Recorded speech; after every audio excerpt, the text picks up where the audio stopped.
The government of Sudan, led by Omar al-Bashir, Ahmed Haroun, and Defense Minister Hussein, the same three men who orchestrated the atrocities in Darfur, have turned their bombs on the Nubian people. Now, these are not military targets.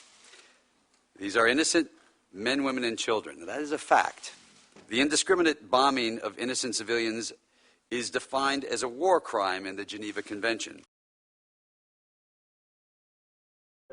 Darfur, a region that is called home for 6 million people, is also a place of internal conflict and genocide. Since the 1980s, tensions have grown between the Muslim natives of the Darfur region and the Sudanese government. Darfur rebel movements had exclaimed their concern for Darfur's marginalization and the government's failure to protect its people.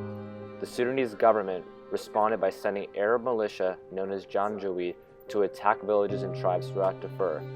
This continues today. Violent forces have resulted with the violation of universal human rights for these people, and it is our responsibility to prevent this. The Darfur people constantly face the threat of heavy machinery like grenades and machine guns. Darfur has been a war zone for over a decade, so there are undetonated grenades lying across the region. The war in Darfur has left villages that were once active devastated. According to the United Human Rights Council, it has destroyed over 400 villages. The use of explosive and other military weapons has greatly damaged them. The surviving members in the villages were forced to leave their homes in order to save their own lives. Most of the Sudanese people that left their home did not cross any borders.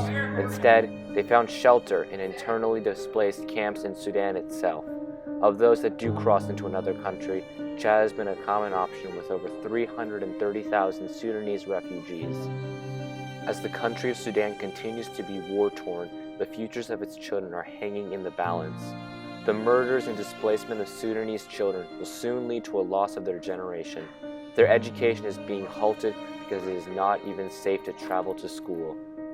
The result of this genocide has been over 9,000 children in South Sudan that have been recruited to serve as child soldiers in the war. These recruitments have been by the government and the rebel forces. Innocent children that get caught in the middle of all the violence and danger. With all the destruction and terror, it appears as if there is no hope. But there is. Darfurian refugees can receive public support.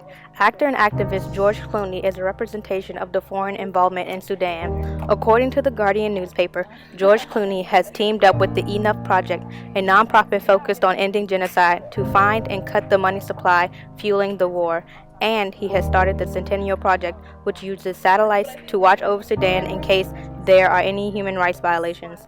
Like George Clooney, we can raise awareness and fund as steps to ending the Darfurian genocide. The International Committee of the Red Cross has delegates in Sudan to facilitate communication between Darfurian refugees and the Sudan Liberation Movement, led by Abdul Wahid Muhammad Al-Noor. According to their website, the Red Cross has been working with the Red Crescent in Darfur to make sure that those directly affected by the conflict receive aid. Their Sudanese delegate, Jean-Christophe Sandoz, has assisted in the handover of 81 people, which include South Sudanese civilians, South Sudanese prisoners of war, and South Sudanese soldiers.